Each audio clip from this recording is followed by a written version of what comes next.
I don't know how else you thought that game was gonna end. It's just kind of par for the course this year with kind of what we've been through.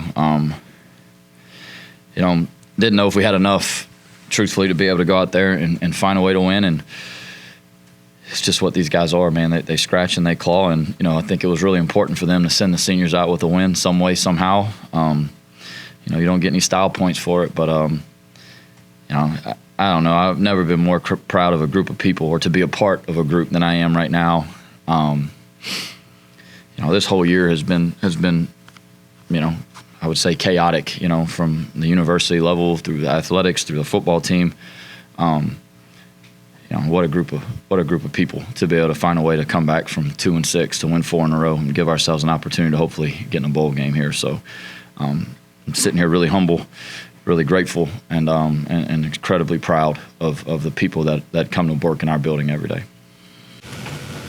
Coach, talk about the decision in the fourth quarter. It looked like Lunch might have been banged up. What was the situation there? And then Walker coming in, and he played a role in 3 scoring drives there down the stretch. Lunch was hurting pretty bad.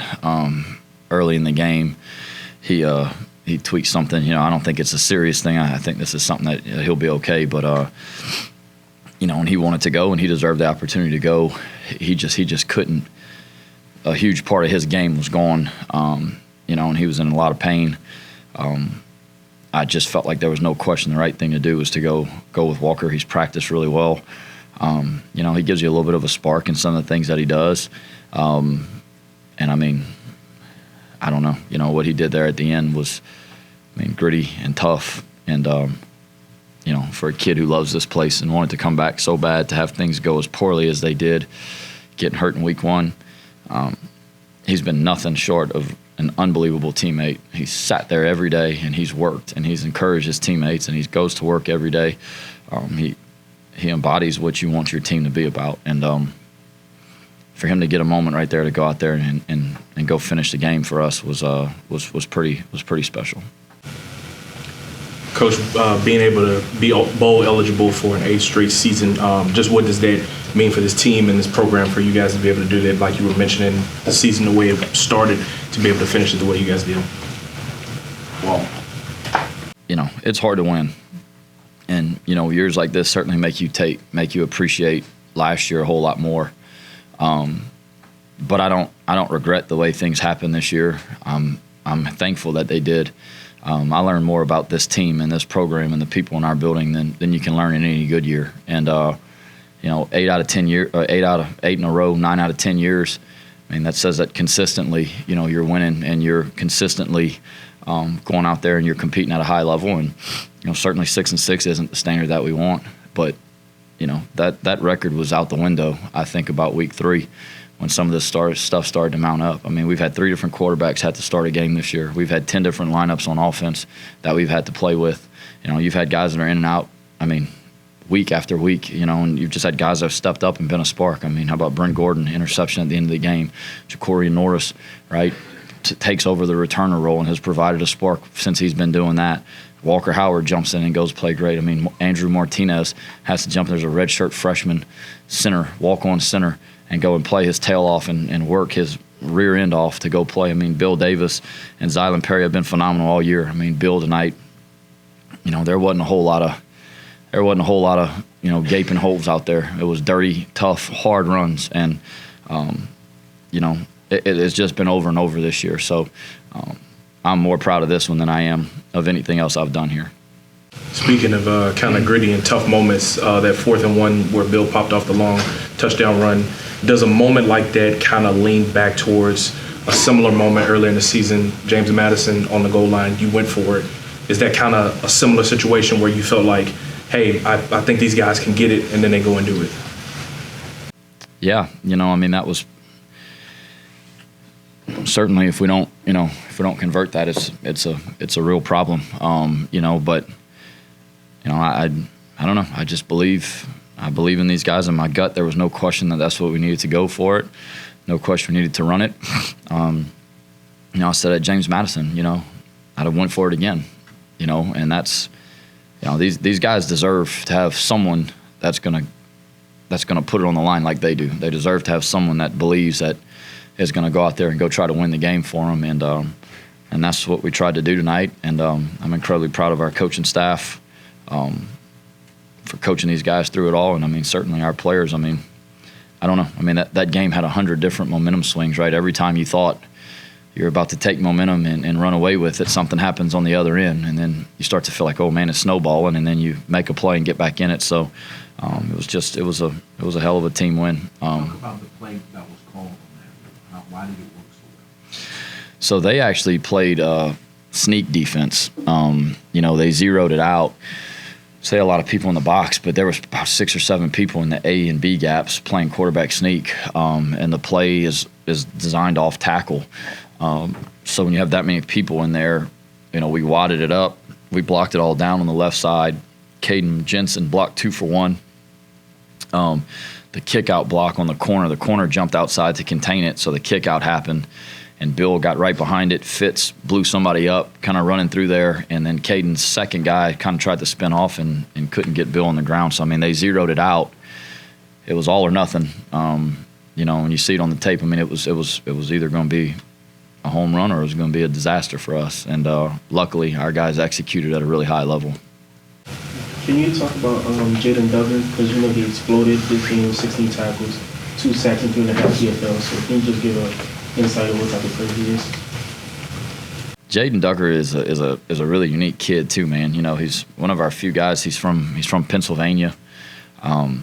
He transferred here, and whenever we have guys that transfer, I ask him, why would you want to come here? Like, what makes this place different or unique? And he said, I want to be somewhere where football is important. And I said, I promise you, it's going to be important to us and the way that we work and the way we do things. And he came here as a safety, but we moved him on the edge last year, kind of thinking his skill set was a little bit unique. And last year we didn't, we played him, obviously, but we didn't feel like we got him enough playing time, with him and Cam Whitfield and Ashley and all those guys that are stacked up. So, this year we felt like losing Casey Osai and Carmichael Glass moved on. We felt like we needed an older guy at linebacker, and instead of taking a transfer, we just kind of felt like he was our transfer. We moved him in the box. He's an incredibly smart player. He plays really hard. I mean, he's a big body. He's 6'5.5". He's 245 pounds. He's a load in the middle. He's a really good athlete, but he's a hell of a leader. And that's something that I would say is guys like that. You just can't have enough of them. Coach, earlier this week you talked about how senior week is a very emotional time for you being a former player, and you also mentioned how much this year's senior class meant to you specifically. Can you kind of talk about pregame ceremonies, just what that was like sitting them all? Man, some of them are harder than others, because some of them you've just seen grow up so much while they're here, and it's not even about the players that they are. When kids come here, they're kids, and I use the term kids all the time, and I apologize because, it's probably not the right term, but when they come here, they're kids. And by the time they leave, they have to be men. And I told the staff this today. Every year at the end of the year, I kind of talk about it. And I told them, I said, there's been some senior groups that I've been worried about, like, man, this is the last, week, month, whatever, that they're going to be in college. Like, I don't know if some of these guys are ready for the world, because football's hard, the world's hard, and the consequences are different out in the world. And I don't worry about this group. Like, I don't. These are good men. Like, these are guys that some of them are fathers, and it means a lot to them to be fathers. They're going to be great husbands.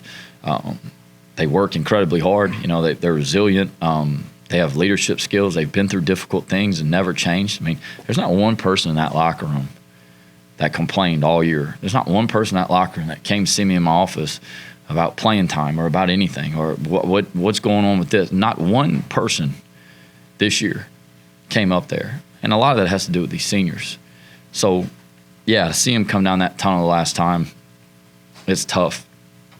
You remember when they walked down there the first time on their official visits, with their families and all the things that you promise them you're going to do. And you tell them all these things that, that you're going to help them grow up and you're going to help lead them. And I tell them every year, I hope they learned as much from us as we did from them, because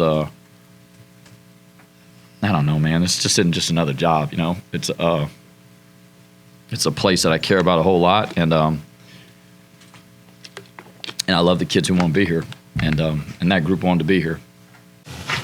Norris, you mentioned the kickoff return, but as much of a struggle as the first 3 quarters were offensively, this might not be happening without that. So talk about it, and why did that play work so well?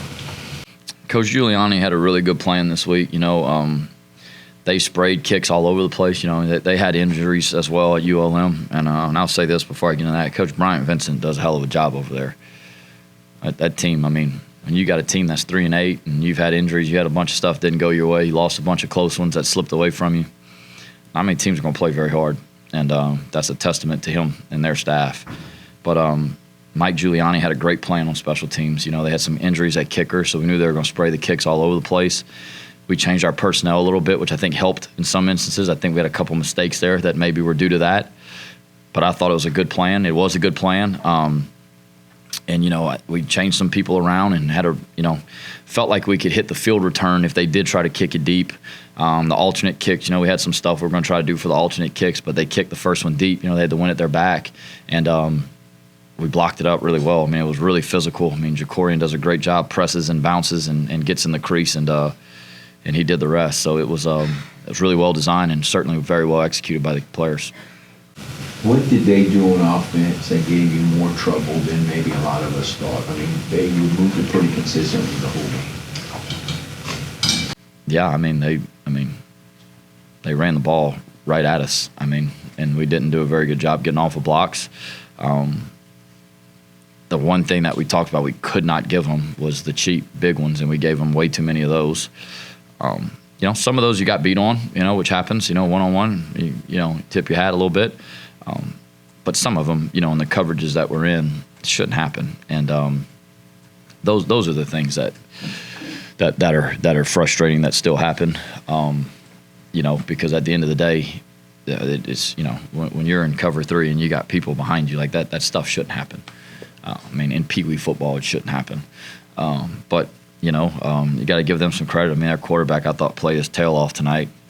You know, they didn't throw it very well all year. You know, they threw it really well tonight. They had a hard time moving the ball consistently all year, but they certainly moved it well tonight. You know, we got some big stops when we needed them. Certainly, you know, knowing that they had some field goal issues, you know, you're able to play things a little bit differently, you know, knowing where that's at. But, you know, I thought our defensive staff, when they started getting in the red zone, got us in some calls. We were able to make some stops. But, yeah, I mean, I don't think that was what we were hoping for or expecting, or certainly not what I thought we needed tonight, you know, out of our defense and what we needed to play. But, you know, made a couple plays whenever it really counted, you know, none bigger than the pick right there in the end zone. The fumble recovery early in the game was big as well. So, you know, still made some big plays, just, you know, just wasn't as consistent as you want it to be. Talk about the struggle for you as a play caller in the first 3 quarters. It seemed to work in the fourth quarter fairly well, but it was tough at times in the first 3 quarters, just getting any kind of momentum going offensively.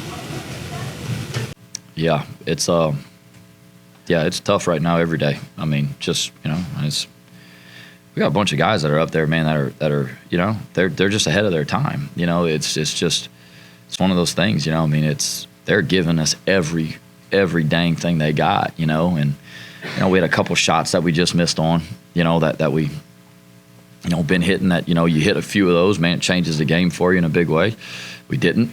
You know, I didn't think we were really, you know, precise in the throw game early, you know, just kind of wasn't great. And yeah, I mean, we struggled, you know. We tried to run gap schemes, tried to run tight zone, tried to run outside zone. We just weren't getting much going in the run game. So, you know, fortunately, you know, other than the one bad snap on the punt, you know, we punted the ball pretty well and were able to flip the field. But, yeah, I mean, it's been hard all year. I mean, it's just, you know, I don't know, you know, I mean, we've got, you know, I mean, we've got 10 O linemen in the whole program right now that can practice.